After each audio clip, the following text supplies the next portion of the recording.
Hello, dear student. Welcome to the lesson number 6 in psycholinguistics.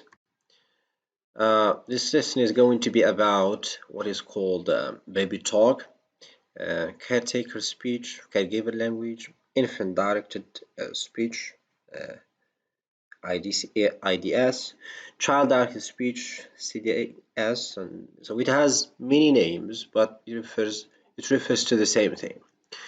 This is a language in a non-standard form used by adults in talking to toddlers and infants.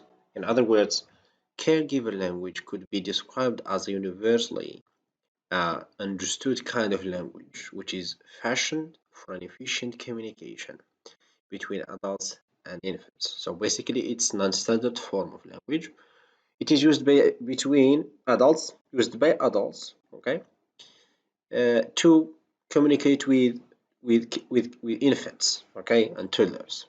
So through caregiver language, a child increases the pace of language acquisition because such language has been shown to be more effective in getting child's attention. So adults basically use caregiver language to communicate effectively with children. This form of language, which is very simple, when you use it with a child, they easily understand what you want to communicate with them. And this, of course, increases the pace of language acquisition. As children continue to grow, uh, parents who are naturally caregivers adapt their speech to suit the child's growing linguistic skills. Okay, so as this form of non-standard, okay, this form of language, which is caretaker language or caregiver language, it changes gradually as the child grows.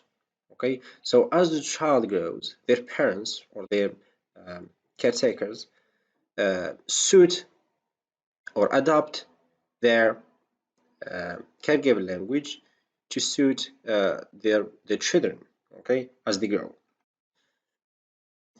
You need to take note that when a caregiver gives responsive care and encouragement to the infant, they are ready to develop more confidence and joy in acquiring language. Basic communication and language development skills are very critical and they lay on the foundation for and to lay the foundation for verbal aptitude of toddlers.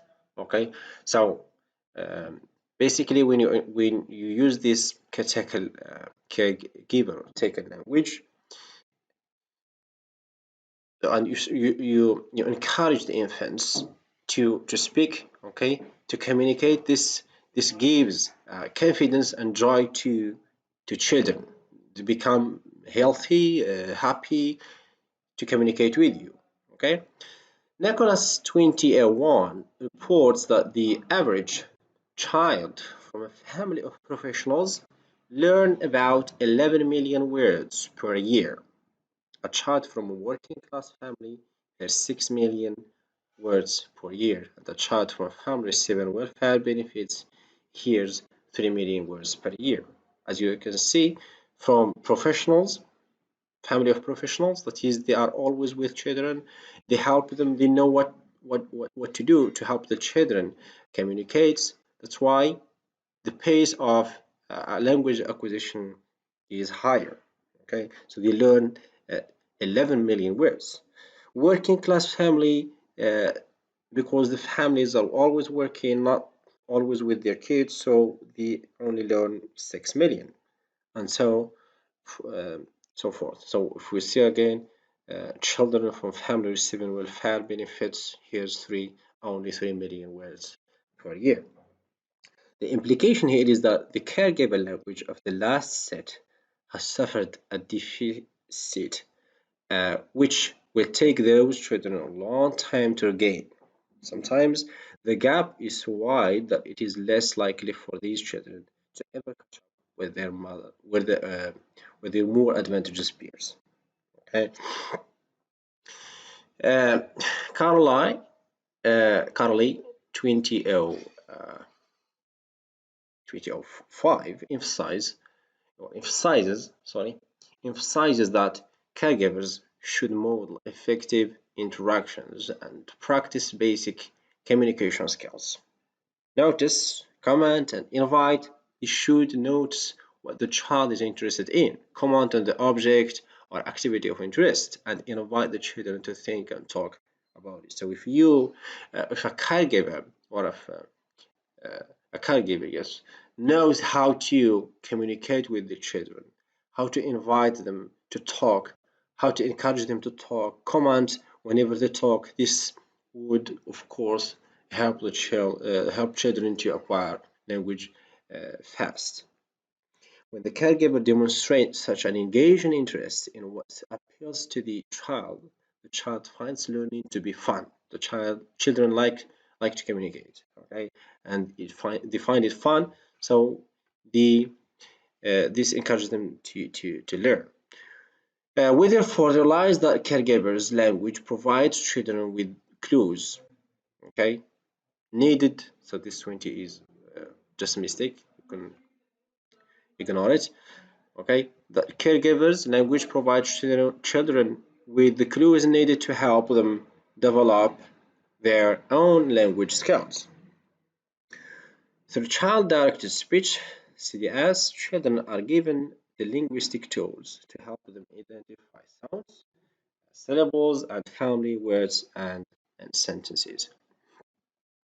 So we're going to see the features and the characteristics of caregiver language. Children direct speech or caregiver language is characterized by shortening or simplifying of words. Children like to imitate adults, and by doing so, they love to do things repeatedly.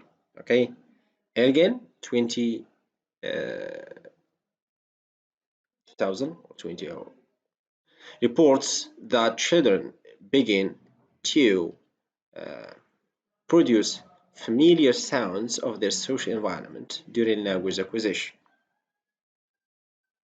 Okay, children begin to produce familiar sounds of their social environment. So they imitate the sounds that children hear in the environment are those that they produce mostly. Spender 2006 gives an insight into the characteristics of the caregiver language. First, lowered speech tempo. This is to create friendly conversation tone that appeals more to the child for bonding and intimate attention. You don't speak very loud and in anger, so um, you lower the speech tempo, okay, to be friendly, okay, friendly conversation tone. That's how children learn best. Clearer articulation. The caregiver should enunciate his word to give a model for the child to imitate. Okay, you should articulate your words very, in a clear way. Higher pitch. The third is higher pitch. So this equally secures the child's attention as he or she can get easily distracted. Okay, higher pitch. Nouns are used instead of pronouns. Uh, Karmelov, Smith 2001 exemplify in their studies of a caregiver who interacts with a child as follows. So this is like the baby talk. This is the conversation between these two um, parents and their child. So, okay, so aren't you a nice baby? Good girl, drink all your milk. Look, doggy. Did you see the doggy? So look. So the nouns are stress. Good girl. Okay, don't you drink milk? Look, doggy. So the words that are important for the children to learn first are are said or pronounced very loudly so the children can identify them and learn them. Concrete references to here and now. The caregiver does this by emphasizing new information through gestures and demonstrations. They call the children's attention in a way to give them special focus. Okay, concrete references. This is very important. For example, look at daddy, he is eating a banana. Look at daddy. So that's reference. You look, you show, you point your finger, for example, to the father, and you'll say, look at daddy, he's eating banana. Okay, this is concrete reference. You can see, the child can see a difference in front of them. The syllable pronunciation of banana is deliberate to give a child another vocabulary. The sixth point is use of simple sentences structure. This is a central feature of caregiver language. A child-directed speech must be devoid of any complication. Instead of the caregiver to say, let's go home, we usually get expression like go, bye bye. Okay, so we use very simple sentences. The structure should be very simple so that the children can assimilate them.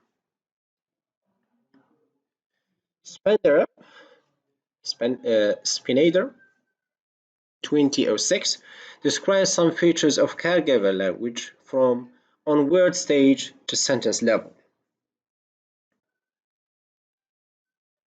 During the word stage, the children indulges in extensions by generalizing a word inappropriately to other objects with similar characteristic, as in daddy used to refer to all men and doggy referring to all animals on four legs. Okay, so these are again features of caregiver language, as we have seen them in overgeneralization and undergeneralization that we explained in the previous lesson. So daddy means all men, doggy all four-legged animals. This is undergeneralization. This is it for today. Thank you very much and see you in the next video.